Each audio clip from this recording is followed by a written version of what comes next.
Mrs. Nita here with Heroesmart Homeschool Academy. In today's lesson, we're going to talk a little bit more about fractions. We've introduced a lot of the major fractions, but we're just going to do a quick review. I think this is the last lesson with respect to fractions, and so we want to make sure you have a complete understanding by the end of this video lesson, okay?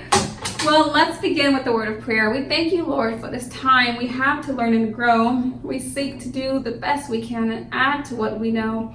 We love you, God, with all our hearts, and to others love we show. Pleasing you is our goal. On to our lesson we shall go. In Jesus' name we pray. Amen. Amen. Well, if you have your grade K Godly Serious Mathematics workbook, you can go ahead and pull it out, turn to page number 4, where we're going to recite our morality creed. Remember, the morality creed is a creed we say at the beginning of every mathematics video lesson for the sake of reenactment and recommitment to the Lord and Savior, Jesus Christ. If you do not have a workbook, you can simply repeat after me. I believe in Jesus Christ, the Messiah who died and was resurrected from the dead to save humanity from sins. He is my Lord, Master, Boss, and Savior. I love God. I love myself and others with the God kind of love.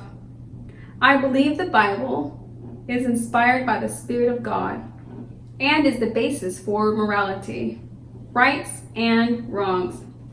I look to the Spirit of God to understand God's intent behind every letter of the Bible.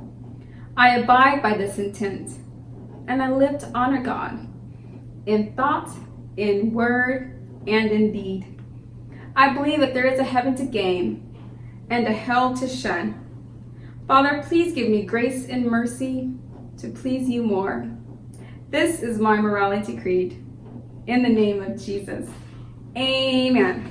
Amen. Well, welcome to class. I'm so glad to have you, to see your beautiful face here.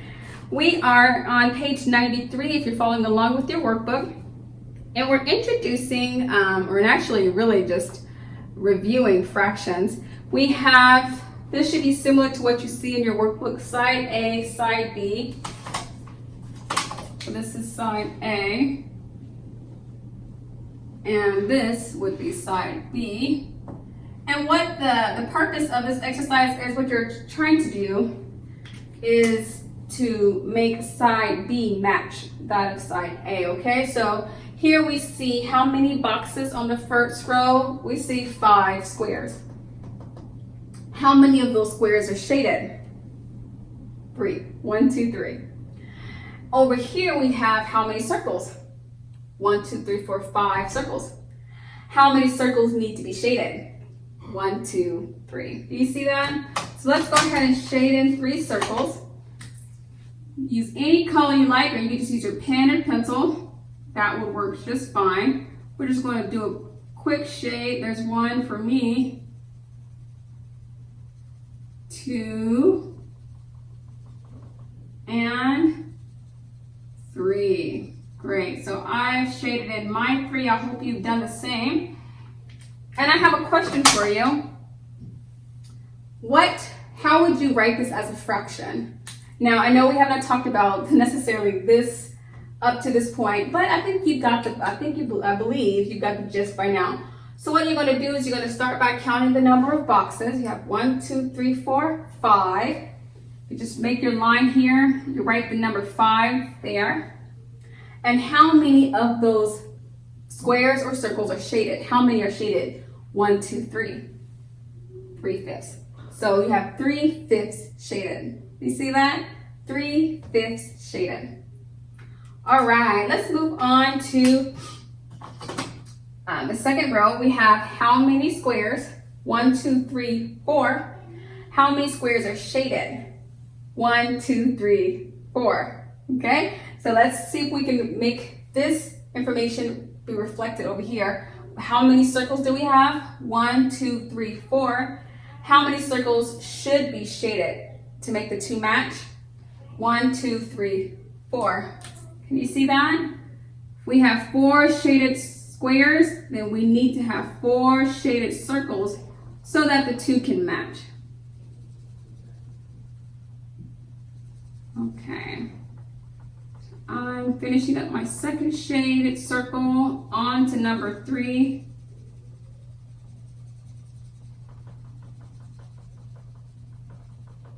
And finally, number 4. Hopefully you're able to shade your circles in a little bit faster than I am, but that's okay. Okay, so let's see if we can write this as a fraction, if it's actually a fraction. How many squares are here? 1, 2, 3, 4. Okay, so we could put here 4. How many of these squares are shaded? 1, 2, 3, 4. So we have 4 out of 4, and I'm not trying to take you too fast, but just so you know, you can rewrite this as just saying 1, okay? Because 4 is equal to 4.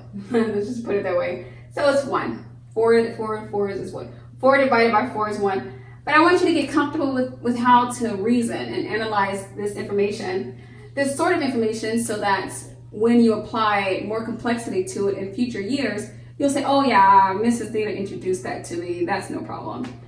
Or if you're in 1st grade or 2nd grade or getting ready to go to the 3rd grade, they'll introduce you to some of these concepts and you'll say, oh, I've already learned that. That's essentially what the purpose of this is. So I just want you to kind of see how it works. 4 out of 4 is what you have here. Okay, the last row we have we have 2 squares, 1, 2. How many of those squares are shaded? 1. Now let's make the 2 equal. We have how many circles? 1, 2. How many do we need to shade? We need to shade 1. Okay, I'm going to shade this all the way through. Great. Okay, so that's shaded. Now my next question, you already know. How many squares do we have? We have 2, so we're going to write the number 2 here.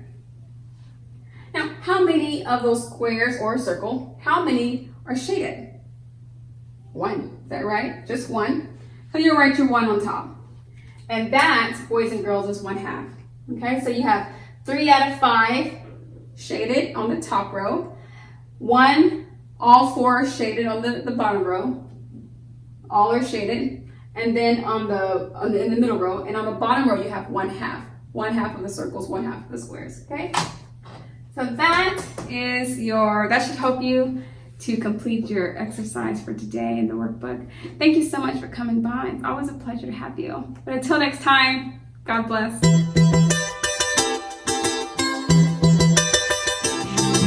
I'll be your hero's buddy, and as you study with Heroesmart, I will be